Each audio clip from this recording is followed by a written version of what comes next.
ወፍ መኖሪያ ጎጆዋን ለመስራት 2 ቀን ይበቃታል። አይጥ ጉድጓዷን ለመቆፈር ከ1 ቀን በላይ አትፈልግም። ምጡቅ አእምሮ አለኝ የሚለው የሰው ልጅ ግን 30 ዓመት ሙሉ እንደ ባሪያ ሰርቶ የጎኑን ማረፊያ ጎጆ መቀለስ አይችልም። ሕይወት እንዲህ መሆን አልነበረባትም።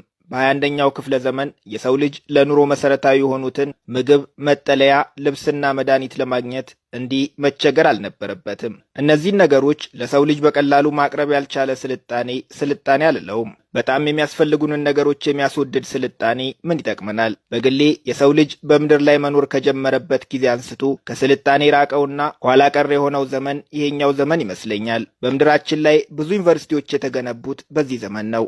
ብዙ ሰዎች ዩኒቨርሲቲ ገብተው በዲግሪ የተመረቁትም በዚህ ዘመን ነው። ሆኖም አልሰለጠነም በምንለው ዘመን እንኳን እንደ ልብ ይገኙ የነበሩ የሰው ልጅ መሰረታዊ ፍላጎቶች የቅንጦት የሆኑበት ዘመንም ይሄው የምንኖርበት ዘመን ነው። ለሰዎች ሁሉ መናገር የምፈልገው አንድ ምክር አለኝ። ሕይወት ቀላል ናት። ሕይወት ቀላልና አስደሳች እንደሆነች ነው የማውቀው። ተወልጄ ያደግኩት በሰሜን ምስራቅ ታይላንድ ገጠራማ ክፍል ነው።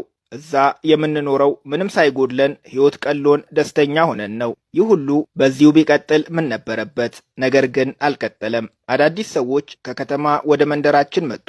ሰዎቹ ባመጡት ቴሌቪዥን ባንኮክን አየናት። ድሃ እንደሆንን ነገሩን። ሀብታም ለመሆን ስኬታማ መሆን አለባችሁ። ስኬታማ ለመሆን ደግሞ ገጠር ትክክለኛው ቦታ አይደለም፣ ወደ ከተማ መሄድ አለባችሁ አሉን። ይህንን ስሰማ ወደ ባንኮክ መሄድ ፈለግኩ። የማላውቀው ከተማ ናፈቀኝ። ስኬትን ፍለጋ ፔስታሌን ሸክፌ ተነሳው። ባንኮክ ስገባ ነገሩ ሌላ ነው። ባንኮክ ገጠር የነበረኝን ደስታ ነጠቀችኝ። ባንኮክ መምጣት ብቻ ስኬታማ ያደርግ መስሎሃል አሉኝ። ስኬት ሩቅ ናት። ልደርስባት ከፈለክ መጀመሪያ ጎብዘ ተማር፣ ቀጥሎም ጠንክረ ስራ አሉኝ። ትምህርት ቤት ገባው። ከትምህርት ስመለስ በቀን ለ8 ሰዓት መስራት ጀመርኩ። ይህም ሆኖ በገጠር እንደ ልብ እጫወትበት የነበረው ምግብ እዚህ የለም። ተምሬና ሰርቼ ቤት ስገባ የምበላው ይርበኛል። የምኖርበት ቤት የለኝም። እኔና መሰሎቼ ለፍተን በምናገኛት ትንሽዬ ገንዘብ የተከራየናት ቤት እጅግ ጠባብ በመሆኗ ተፋፍገን የምንተኛው። ራሴን መጠየቅ ጀመርኩ። ስኬታማ ለመሆን ጠንክሬ በሰራው ቁጥር ሕይወት ለምን የበለጠ እየከበደች መጣች? በጥረቴ ልክ ሕይወት እየቀለለችኝ ካልመጣች የሆነ ልክ ያልሆነ ነገር አለ ብዬ አመንኩ። በትምህርቴ ገፍቼ ዩኒቨርሲቲ ገባው። የዩኒቨርሲቲ ሕይወት በጣም ከባድ ነው። ሲጀመር ትምህርቱ አሰልቺ ነው። በዩኒቨርሲቲ ያሉ የአብዛኞቹን ፋኩልቲዎች ኮርሶች ለመመልከት ሞክሬያለሁ። የሚያንጽና ለማህበረሰብ ጥቅም የሚያስገኝ ትምህርት ማግኘት አልቻልኩም። አርኪቴክቸር ወይም ኢንጂነሪንግ ብትማሩ ተመልሳችሁ ስትመጡ ተፈጥሮን እያጠፋችሁ ኮንክሪት ነው የምትገነቡት። የእርሻ ሳይንስ ብትማሩ በሰላም ምርት ይሰጥ የነበረን አፈርና ውሃ እንዴት በኬሚካል እንደምትበክሉት ነው የሚያስተምሯችሁ። አንድ የገባኝ ነገር በጣም በተማርን ቁጥር ሕይወት በጣም እየከበደች ትሄዳለች። ለምንድን ነው እዚህ የመጣሁት ብዬ አሰብኩ። ገጠር እያለው በቀን ለ2 ሰዓት በዓመት ለ2 ወር ብቻ ነበር የምንሰራው። አንዱን ወር ሩዝ እንዘራለን። ሩዙ ሲደርስ ለ1 ወር እናጭዳለን። የተቀረው 10 ወር ነፃ ነው። ታይላንድ ብትመጡ በየወሩ ታላላቅ ፌስቲቫሎች አሉን። ምክንያቱም ጊዜያችንን ምን እናድርግበት? ምግብ ካለ፣ ነፃ ጊዜ ካለ መብላት መጠጣትና መዝናናት ነው ስራችን። በታይላንድ ገጠራማ ስፍራ ሁሉም ሰው ቀን ቀን የመተኛት ልማድ አለው። ምሳችንን በልተን ስንጨርስ ናፕ እናደርጋለን። ስንነቃ ከቤተሰቦቻችን ጋር ጊዜ ይኖረናል። ቀጥሎ ከራሳችን ጋር የምናጠፋው ብዙ ጊዜ አለን። የሰው ልጅ ከራሱ ጋር ጊዜ ሲያሳልፍ ራሱን መረዳት ይጀምራል። ራሱን የተረዳ ሰው በሕይወቱ ምን እንደሚያስፈልገው ያውቃል። የሰው ልጅ እዚህ ምድር ላይ ሲኖር በዋናነት የሚያስፈልጉት ፍቅርና በሕይወት መደሰት ናቸው። እነዚህን ነገሮች በባንኮክ ላገኛቸው አልቻልኩም። እነዚህን ነገሮች ማግኘት ወደምችልበት ወደ ቀደመ ኑሮዬ መመለስ አለብኝ ብዬ ወሰንኩ። ወደ ገጠር ተመልሼ የእርሻ ሥራ ጀመርኩ። ቤተሰቦቼ 6 ናቸው። እንደ ድሮዬ በዓመት ለ2 ወራት መስራት ጀመርኩኝ። 6 ቤተሰቦች በዓመት ከግማሽ ቶን በላይ አንበላም። በመሆኑም በዓመት ውስጥ ያመረትነው ምርት ስለሚተርፈን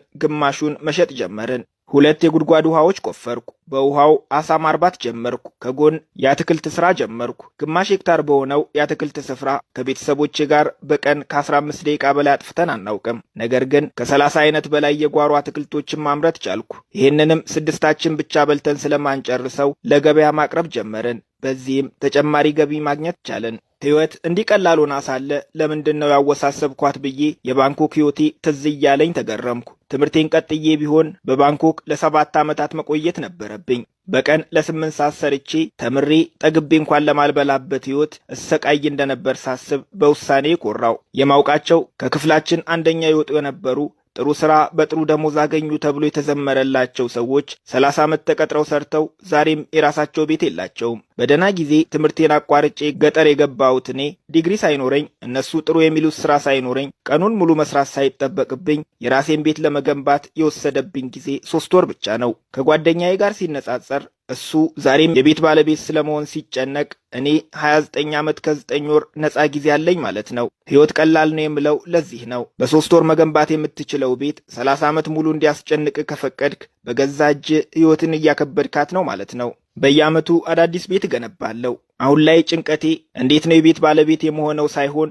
ዛሬ ደግሞ የትኛው ቤት ነው የማድረው የሚል ነው። ሌላው የባንኮክ ነዋሪዎችን ህይወት የሚያከብደው አለባበስ ነው። መጀመሪያ ቆንጆ አይደለንም ብለው ያስባሉ። ቆንጆ እንዳልሆኑ የሚነግራቸው የቁንጅና ስታንዳርድ የሚያወጣላቸው ሚዲያው ነው። በመሆኑም በሚዲያው መስፈርት መሰረት ቆንጆ ሆኖ ለመገኘት ቴሌቪዥን ላይ እንደሚያዩአቸው አክተርና አክትረሶች ለመሆን ይጥራሉ። ሜካፕ፣ ልብስ፣ ጫማ፣ የሚቀቡት ሽቶ ራሳቸውን ለመሆን ሳይሆን ቆንጆ ናቸው ብሎ የሚያስቧቸውን ሰዎች ለመምሰል ነው። እኔ ከብርድ የሚከላከለኝን ልብስ ገዝቼ ለመልበስ ከ1 ወር በላይ መቆጠብ አይጠበቅብኝም። የገዛሁትን ልብስ ለብሼ መስታወት ፊት እቆማለሁ። ሁሌም አዲስ ልብስ ለብሼ መስታወት ፊት በቆምኩ ቁጥር ራሴን መልሼ ሳየው አልለወጥም። መስታወት ውስጥ የሚታየኝ ሰው በፊት የማውቀው ሰው ነው። ውድ ልብሶች ማንነቴን ካልቀየሩት ለምንድነው ውድ ልብሶችን የምፈልገው ብዬ አሰብኩ። ፋሽን ለምንድነው የምከተለው? ምክንያቱም ሰዎች ፋሽንን መከተል ፋሽንም መጓዙን አያቆምም። ፋሽን መቼም የማይደረስበት ነገር ነው። የማንደርስበትን ነገር ለምን እንከተላለን? እስኪ በያለንበት እንቁምና በምንከተለው ነገር ሳይሆን ባለን ነገር ደስተኛ እንሁን። ፋሽን ብቻ ሳይሆን በሕይወታችን የምንገዛውን ምንም አይነት ነገር መግዛት ያለብን ወድጄዋለሁ ወይ ብለን ሳይሆን ያስፈልገኛል ወይ ብለን መሆን አለበት። ወደ ገጠር ሲሄድ ሁሌም የሚያስጨንቀኝ ነገር ቢኖር ብታመም የት እታከማለሁ የሚል ሐሳብ ነው። ገጠር ሲሄድ የገባኝ ግን ህመሞች ሁሉ የስህተቶቻችን ውጤት ናቸው። የምንታመመው ማድረግ የሚገባንን ባለማድረጋችን ወይም ማድረግ የሌለብንን በማድረጋችን ነው። እነዚህን ነገሮች ማወቅ ከብዙ በሽታዎች ይከላከላል። ህመሙ ቢከሰት እንኳን በገጠር እነዚህን ህመሞች ለመፈወስ የሚሆኑ በቂ ዕውቀቶች አሉ። እነዚህን ዕውቀቶች ሁሉ አሁን ላይ ተምሬያቸዋለሁ። አሁን ላይ በሕይወቴ የሚሰማኝ ነጻነት ነው። ፍርሃት የለብኝም። እዚህ ምድር ላይ እኔ ልዩ ሰው ነኝ። እኔን የሚመስለኝ እንደሌለው ሁሉ እኔም ማንንም መስዬ መኖር አልፈልግም። እኔ የተበላሸውን ማንነቴን አስተካክዬ የራሴን ሕይወት እየመራው ነው። ከዩኒቨርሲቲ ማቋረጤን፣ ከከተማ ወደ ገጠር መግባቴን እንደ ጅልነት የሚያዩት ነበሩ። እንግዲህ ምን ማድረግ እችላለሁ? ሰው ነኝና የራሴን እንጂ የሰዎችን ጭንቅላት መቀየር አልችልም። አመሰግናለሁ።